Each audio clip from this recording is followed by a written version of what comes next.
यहां अहमदाबाद में लोग जमीन खरीद नहीं रहे हैं और कश्मीर में जमीन खरीदने की बात हो रही है। यहां देश में सबसे ज्यादा महंगी बिजली लोगों को खरीदनी पड़ रही है। 22 बार पेपर लीक हुआ है कि नहीं हुआ है? पेपर लीक हो रहा है रोज यहां पे। जब भ्रष्टाचार होगा, पुल टूटेगा, तो गुजरात के लोगों को जान गंवानी पड़ेगी, रूस के लोगों की जान नहीं जाएगी। आपकी जो समस्या है, उन समस्याओं से निजात पाना, उन समस्याओं से छुटकारा दिलाना, यह सरकार की जिम्मेवारी है। हम सरकार को टैक्स देते हैं, नमक खरीदते हैं उसमें भी टैक्स देते हैं, चप्पल खरीदते हैं उसमें भी टैक्स देते हैं। सर से लेकर पांव तक अपनी जिंदगी में हम जो भी इस्तेमाल करते हो, हर चीज के ऊपर सरकार को टैक्स देते हैं। और हमारे टैक्स के बदले में सरकार की यह जिम्मेवारी है कि हमारे लिए चलने के लिए सड़क बनाए। यहां सड़क बनती नहीं है, टोल पहले वसूलना शुरू कर देते हैं। आप सोचिए कि जब आप गाड़ी खरीदते हैं तब भी आप रोड टैक्स देते हैं, और जब उस गाड़ी को लेकर के रोड पे जाएंगे तब भी आपको टोल टैक्स देना पड़ता है। ये कौन सा कानून है भैया? इंसान होने की सजा 2-2 बार लोगे क्या? आप हर चीज के ऊपर टैक्स देते हैं। तो ये सरकार की जिम्मेवारी है कि वो आपके लिए चलने के लिए सड़क बनाए। जब आप बीमार हो तो आपके लिए अस्पताल हो, आपके बच्चों की शिक्षा के लिए स्कूल हो। आपकी जिंदगी की जरूरतों को पूरा करना और आपको सुरक्षा देना, यह सरकार की जिम्मेवारी है। सरकार आजकल जिम्मेवारी नहीं उठाती है, चुनाव के वक्त लोगों को डराती है, डर की राजनीति करती है। चुनाव के वक्त लोगों को उनके पहचान के आधार पर लड़ाती है। चुनाव के वक्त जो लोगों के सवाल हैं, रोजी रोटी, कपड़ा, मकान, शिक्षा, स्वास्थ्य, सड़क, बिजली, पानी, इन चीजों को छोड़ करके दुनिया भर की बात करती है। हमको आपको इस बात पे विचार करना पड़ेगा कि वो कौन सी ऐसी ताकत है, वो कौन सी ऐसी शक्ति है जिसके चलते गृह मंत्री को कल्लोल में आकर के सभा करना पड़ता है। वो कौन सी ऐसी शक्ति है कि 5 साल में एक बार हमारे गांव में हेलीकॉप्टर दिख जाता है ऊपर से चलते हुए।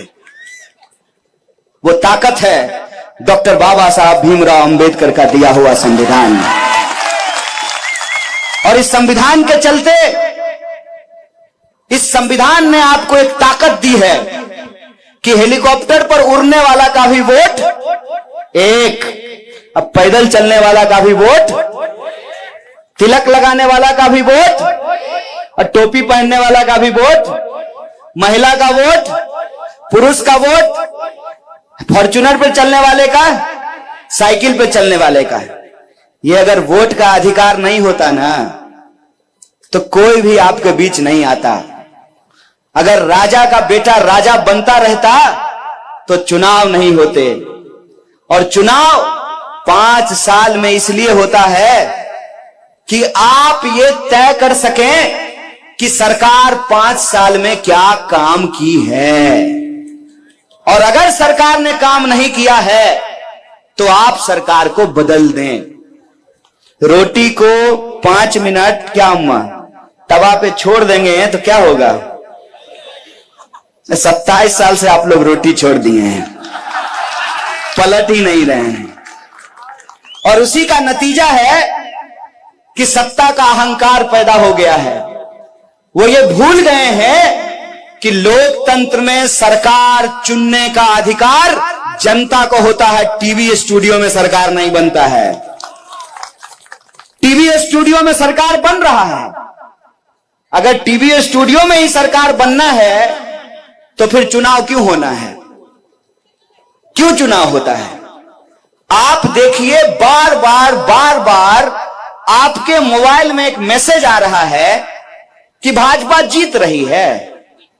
बार बार टीवी में यह दिखाया जा रहा है कि भाजपा जीत रही है। जब जीत ही रही है तब चुनाव क्यों हो रहा है? जानते हैं ये क्यों होता है?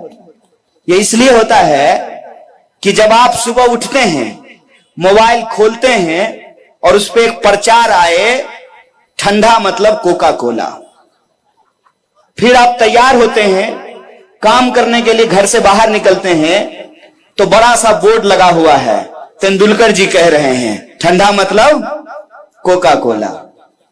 दोपहर होगी, आपको प्यास लगेगी ना, तो अपने आप आपके दिमाग में म्यूजिक बजेगा, ठंडा मतलब, और आप दुकान पे जाकर के क्या करेंगे? ए भैया एक कोका कोला दे दो। ये जो बार बार बार बार आपको प्रचार करके बताया जाता है ना, तो धीरे धीरे धीरे धीरे आपका दिमाग भी मान लेता है कि ठंडा मतलब अगर कोका कोला होता है तो हमारे पुरखे बेवकूफ थे कि लस्सी पीते थे? बताइए। जो बात हर बार दिखाई जाती है जरूरी नहीं कि वो बात सच होती है। दिखाया तो टीवी में यह भी जाता है कि फेयर एंड लवली लगाने से मुंह गोरा हो जाता है। कितने लोगों का हुआ है? एक आदमी हमको बता दीजिए जिसका फेयर एंड लवली लगाने से मुंह गोरा हो गया हो। अगर ऐसा है तो मेरे पास एक भैंस है, मैं उसको फेयर एंड लवली लगा देता हूं, देखते हैं वो गोरा हो जाता है। ये प्रचार है। मैं प्रचार की बात नहीं कर रहा हूं, और न मैं आपके बीच में प्रचार करने के लिए आया हूं।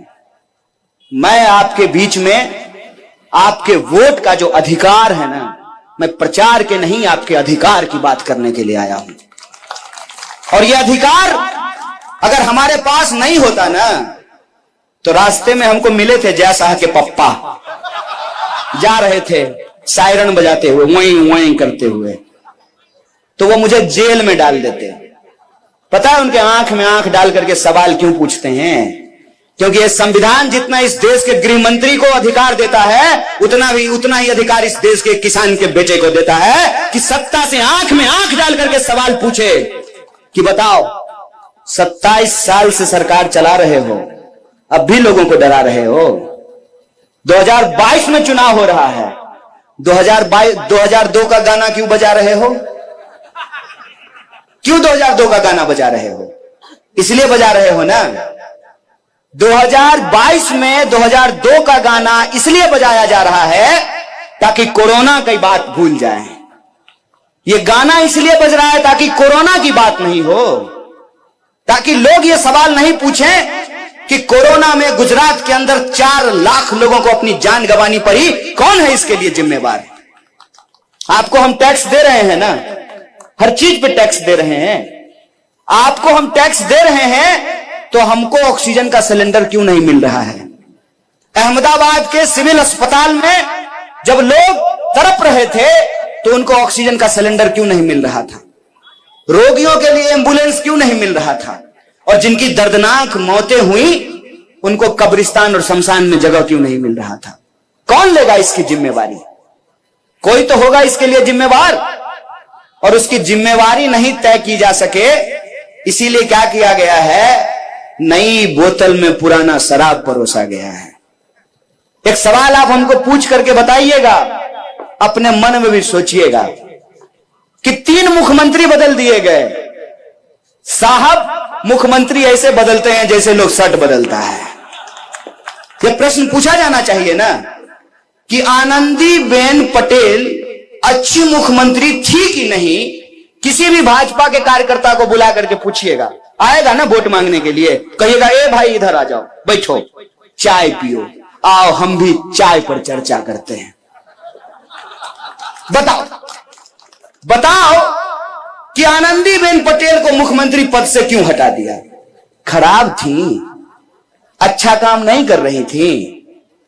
अगर अच्छा काम नहीं कर रही थी तो राज्यपाल क्यों बना दिए? क्यों बनाया राज्यपाल? और अच्छा काम कर रही थी तो हटा क्यों दिए? रूपानी जी को मुख्यमंत्री क्यों बनाए? अगर अच्छा काम कर रहे थे तो हटाया क्यों? और अगर बुरा काम कर रहे थे तो पार्टी से निकाला क्यों नहीं? सिर्फ एमएलए का टिकट क्यों काटा? पार्टी से बाहर कर देते। एक आए हैं भोपा भाई। भोपा भाई को मैं एक दिन प्रधानमंत्री के कार के पीछे दौड़ते हुए देखा और एसपीजी वाला उनको साइड कर रहा था। अहमदाबाद जब मैं आया तो मैं भाजपा का पोस्टर देख रहा था, पोस्टर में भी उनको साइड कर दिया गया है। आप बताइए गुजरात के मुख्यमंत्री का क्या नाम है? याद है ना कि भूल गए? नरेंद्र मोदी देश के प्रधानमंत्री हैं, गुजरात के मुख्यमंत्री नहीं हैं। गुजरात के मुख्यमंत्री का नाम है भूपेंद्र पटेल। ये अदला बदली क्यों हो रहा है?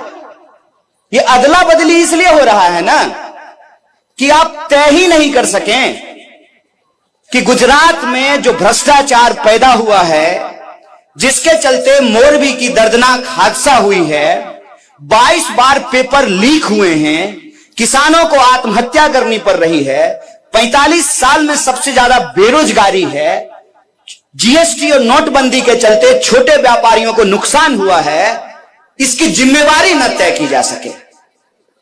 इसीलिए अदला बदली हो रही है ताकि यह झूठ बोला जा सके। हर मंच में जाकर के जैसा का पप्पा बोल रहा है कि तुमको जो है मंत्री बना देंगे। अरे भाई कितना मंत्री बना दोगे?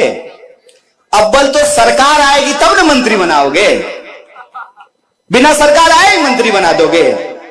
गुजरात की सरकार बीसीसीआई थोड़ी है कि अपने बेटा को सेक्रेटरी बना दोगे। जनता वोट देगी तब ना, बहुमत आएगा तब ना, सरकार बनेगी तब ना। हर एमएलए को जाकर के, अभी वो एमएलए हुआ भी नहीं है, मंच में जाके कह रहे हैं कि इसको वोट दीजिए तो हम इसको जो है मंत्री बना देंगे। अरे भाई ये बताओ ना कि घड़ी बनाने वाली कंपनी को पुल बनाने का ठेका क्यों दिया? ये बताओ कि प्रश्न पत्र लीक कैसे हो रहा है? ये बताओ कि किसानों को उनके फसल का दाम क्यों नहीं मिल रहा है? ये बताओ कि यहां पे कुपोषण क्यों है? ये बताओ कि नौजवानों को रोजगार क्यों नहीं मिल रहा है? अव्वल तो ये बताओ कि 400 का सिलेंडर 1000 रुपए में क्यों बिक रहा है? प्रधानमंत्री का एक भाषण सुन रहे थे। प्रधानमंत्री जी को हम बहुत प्यार करते हैं, आपको मालूम है कि नहीं? I love him. नहीं, सीरियसली बोल रहे हैं। पता है क्यों? क्योंकि ये इस इंसान के चलते संभव हो पाया है, डॉक्टर बाबा साहब भीमराव अंबेडकर के चलते। अगर इस देश में ऐसा संविधान नहीं होता ना, अगर पंडित जवाहरलाल नेहरू नहीं होते, अगर महात्मा गांधी नहीं होते, अगर सरदार पटेल नहीं होते, तो नरेंद्र मोदी भी चाय बेचने वाले इस देश के प्रधानमंत्री नहीं होते। तो एक बार वो भाषण दे रहे थे, उन्होंने कहा कि मैं 2-3 किलो गाली खाता हूं।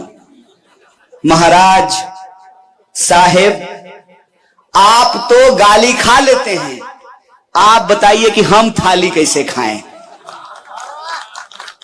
हमारे थाली में कैसे 200 रुपए नींबू खरीद करके हम खाएं?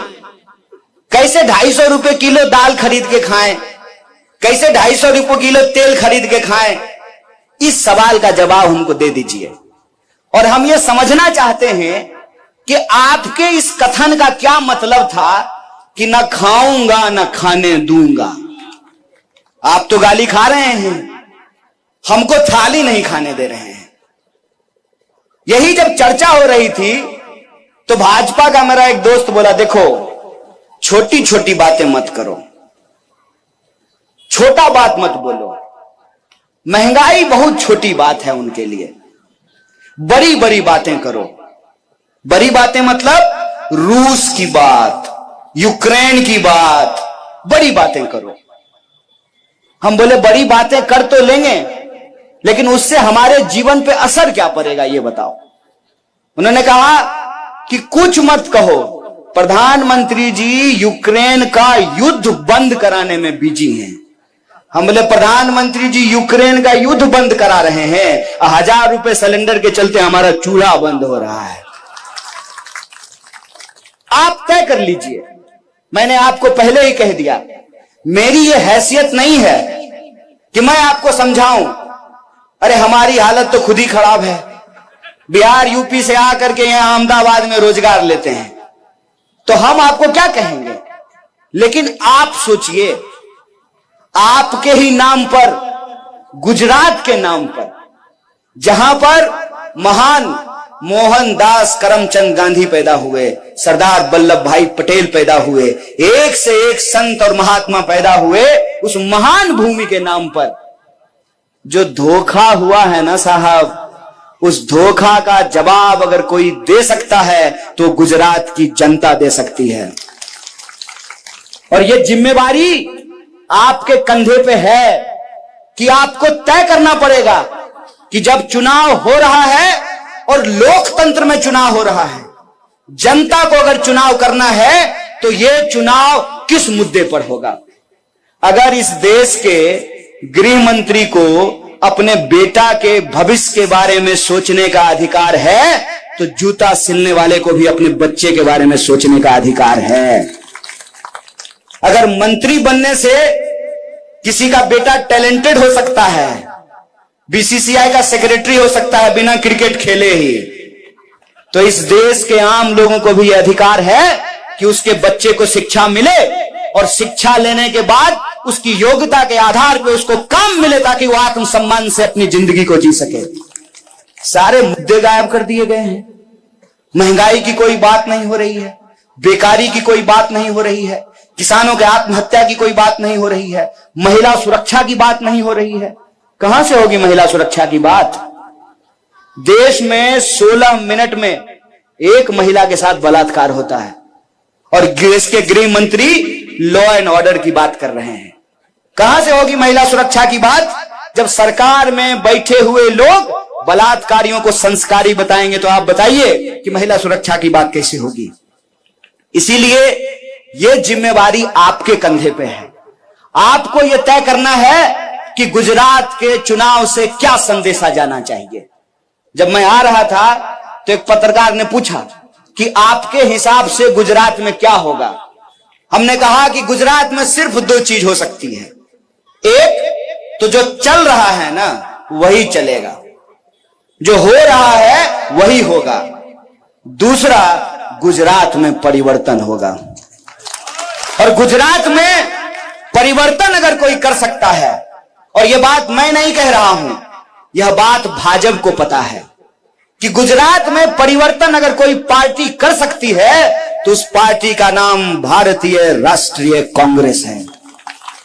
और 2017 के चुनाव में आप लोगों ने देखा है कि कैसे 200-400 के चलते सरकार बनते बनते रह गई। इसीलिए परिवर्तन करना है, उसका निर्णय आपको लेना है। 27 साल में जो हो रहा है वही होता रहे, उसका निर्णय भी आपको लेना है। अगर परिवर्तन करना है तो एक बात हमको समझनी पड़ेगी कि समाज में 2 तरह के मत हैं। 2 तरह के मत हैं। एक मत है जिसको अगर आप इतिहास के दृष्टिकोण से देखना चाहते हैं तो वो मत सरदार वल्लभ भाई पटेल का गुजरात मॉडल चाहता है। दूसरा मत है जो जय शाह के पप्पा का गुजरात मॉडल चाहता है। 2 मत हैं। पहले मत के हिसाब से मोरबी में जो घटना हुई उसमें सरकार की कोई जवाबदेही नहीं है। जय शाह का पप्पा मॉडल वाला कि चोर को भगा दिए और चौकीदार को जेल में डाल दिए, यही हुआ ना। दूसरा जो मत है उसके हिसाब से भ्रष्टाचार हुआ और इसमें सरकार की लापरवाही है। जो सरकार की कोई जवाबदेही नहीं मानते हैं वो एक तरफ हैं, उनका आप कुछ नहीं कर सकते हैं। आप कितना भी बीन बजा लीजिए उनके ऊपर कोई असर नहीं होने वाला है, क्योंकि जो सो रहा है उसको जगा दीजिएगा हिला डुला के, और जो सोने का नाटक कर रहा है, क्या रे बुतरू, स्कूल जब जाने का मन नहीं होता है तो जबरदस्ती सोने का नाटक करते हो ना। जो सो रहा है उसको आप जगा देंगे, जो सोने का नाटक कर रहा है उसको आप नहीं जगा सकते हैं। तो जो जागे हुए लोग हैं ना, जो दूसरे मत के हैं, जो ये मानते हैं कि भ्रष्टाचार हो रहा है, जो ये मानते हैं कि प्रश्न पत्र का लीक होना लॉ एंड ऑर्डर का फेलियर है, जो मानते हैं कि 400 का सिलेंडर 1000 में बिकना ये महंगाई है, जो मानते हैं कि सबसे ज्यादा बेकारी का होना समाज की सबसे बड़ी समस्या है, वो दूसरे मत के लोग हैं। और ये जो दूसरे मत के लोग हैं ना, ये अगर एकजुट रहें तो गुजरात में परिवर्तन होने से कोई नहीं रोक सकता। इस बात को याद रखिएगा। वो चाहे जितना भी इधर उधर की बात कर लें, जबरदस्ती भावना को भड़काने की कोशिश कर रहे हैं, जबरदस्ती। अभी हमारे राष्ट्रीय अध्यक्ष ने एक उदाहरण दिया, उस उदाहरण के हिसाब से उन्होंने समझाने की कोशिश की कि भाई अलग अलग चुनाव होता है, वार्ड का चुनाव अलग होता है, पंचायत का चुनाव अलग होता है, विधानसभा का चुनाव अलग होता है, लोकसभा का चुनाव अलग होता है। ये विधानसभा का चुनाव है। विधानसभा के चुनाव में हो ये रहा है कि मोदी जी हो गए हैं ग्लोबल लीडर, देश में रहते ही नहीं हैं, अमेरिका, लंदन इधर उधर घूमते रहते हैं। तो उनका ध्यान अब अहमदाबाद, सूरत, गुजरात के राजकोट पे नहीं है। अपना कोट टाइट और लंदन में हाय हाउ आर यू। तो वो ना अब देख ही नहीं रहे कि गुजरात में क्या हो रहा है। तो वो हो गए हैं इंटरनेशनल। एक पार्टी आई है दिल्ली से, उसको होना है नेशनल। लोकल तो यही है ना, बलदेव जी, ये है लोकल। तो अब आपको तय करना है कि आपको क्या करना है। हमारे अध्यक्ष ने जो है एक उदाहरण दिया, टूट पड़ी पूरी की पूरी बीजेपी। अरे ऐसा कैसे बोल दिया, अरे ऐसा कैसे बोल दिया, और मर्यादा की बात करने लगे। मैं आपको याद दिलाऊं, याद आ जाएगा। टीवी में बैठ करके मेरे सामने भाजपा के प्रवक्ता ने मोदी जी को देश का बाप बोला। बोलिए देश का अपमान है कि नहीं है? अपमान है ना। मोदी जी को देश का बाप बोलने वाले भाषा की मर्यादा सिखा रहे हैं। कहते हैं ना, जिसके पास खुद ही 75 छेद हो वो दूसरे का छेद गिना रहे हैं। जिनका घर खुद शीशे का हो ना, उनको दूसरे के घर पे पत्थर नहीं मारना चाहिए। बीजेपी से आप भाषा की मर्यादा की बात करते हैं। असली मसला यह है कि हमारे अध्यक्ष का नाम यदि मल्लिकार्जुन खड़गे की जगह मल्लिकार्जुन अंबानी होता ना, तो चरण चाट रहे होते। यही हकीकत है। तो ये बात का बतंगड़ बना रहे हैं। बात का बतंगड़ क्यों बना रहे हैं? क्योंकि इनके पास कोई मुद्दा नहीं बचा है। 27 साल से आप सरकार चला रहे हैं। बच्चा जो पैदा हुआ वो 27 साल का हो गया। 5-6 साल वैलेंटाइन डे मना लिया, आई लव यू टू। शादी हो गई, अब उसके बच्चे हो गए हैं। इतने साल से कांग्रेस की सरकार नहीं है, तब भी हर मंच पे जाकर के, हर रैली में जाकर के कांग्रेस को गालियां निकाल ली हैं। तो मेरे मन में एक ही सवाल आता है कि पैदाइशी बेशरम है कि सुबह सुबह कोई चूरन खाते हैं बेशर्मी का। अरे जिसकी सरकार है 27 साल से, उसकी जिम्मेवारी तय होगी ना। और पूरे धैर्य के साथ 27 साल से भारतीय राष्ट्रीय कांग्रेस लगातार चुनाव हारने के बावजूद आपके बीच में गुजरात में एक मजबूत विपक्ष की भूमिका निभा रही है। अगर मजबूत विपक्ष की भूमिका नहीं निभा रही होती ना, तो ऊना आंदोलन में डट करके सरकार से लड़ने वाला जिग्नेश मेवानी भारतीय राष्ट्रीय कांग्रेस में नहीं होता है।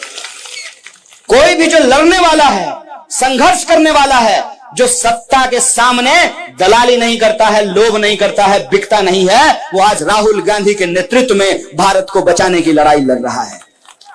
इसीलिए यह बात भाजपा को पता है कि अगर उसको कोई हरा सकती है तो भारतीय राष्ट्रीय कांग्रेस हरा सकती है। और आप इतिहास उठा करके देख लीजिए, कोई भी ऐसी पार्टी जो गुजरात में परिवर्तन का दावा कर रही है, उसका हकीकत क्या है? आम आदमी पार्टी दिल्ली में किसको हरा के सरकार बनाई? कांग्रेस को। पंजाब में किसको हरा के सरकार बनाई? भाजपा को हराई है। और भाजपा चुनाव हारी राजस्थान में किससे? मध्य प्रदेश में चुनाव हारी किससे? छत्तीसगढ़ में चुनाव हारी किससे? और 2017 में चुनाव हारते बच गई किससे? इतना सीधा गणित है महाराज। आप तो गुजरात के हैं, आपका गणित इतना बढ़िया है। जो 2, 4, 5, 7, 8 सीट का अंतर था ना, उसको अगर 10, 20, 50 सीट का अगर आप अंतर कर दिए होते तो मोटा भाई का सूटकेस काम नहीं करता। छत्तीसगढ़ की सरकार नहीं पलटी क्योंकि जोरदार बहुमत था। मध्य प्रदेश की सरकार पलट गई क्योंकि बॉर्डर पे खड़े थे। तो आपसे यही गुजारिश करना चाहते हैं, मत स्पष्ट रखिए। या तो जो चल रहा है ना, चलने दीजिए, जियो धन धना धन, बढ़िया सिस्टम है ना। ना रहेगा बांस, ना बजेगी बांसुरी, ना रहेगा सरकारी संस्थान, ना लेनी पड़ेगी सरकारी नौकरी। बेटा बन जाएगा बीसीसीआई का सेक्रेटरी और आप ढोल बजाते रहिए। 45 साल में देश से सबसे ज्यादा बेरोजगारी है, इस बात को याद रखिएगा। बड़ी मुश्किल से पेट काट करके जो है मां बाप अपने बच्चों को पढ़ाते हैं कि बच्चे को नौकरी मिलेगी तो घर बनाएंगे, गाड़ी खरीदेंगे, वॉशिंग मशीन आएगा। आपके घर में वॉशिंग मशीन नहीं है, भाजपा के दफ्तर में लगा हुआ है। जिस कांग्रेस को भ्रष्टाचारी बोलते हैं, जिस कांग्रेस के नेता को भ्रष्टाचारी बोलते हैं, जब तक वो कांग्रेस में रहता है तब तक भ्रष्टाचारी है। बीजेपी का खेस ओढ़ते जो सदाचारी बन जाता है। यही हो रहा है ना। आपको विचार करना है, परिवर्तन करना है, तो आपके सामने एक विकल्प है, भारतीय राष्ट्रीय कांग्रेस का विकल्प। और जो चल रहा है फेयर एंड लवली, तो इंतजार कीजिए कब मुंह गोड़ा होगा।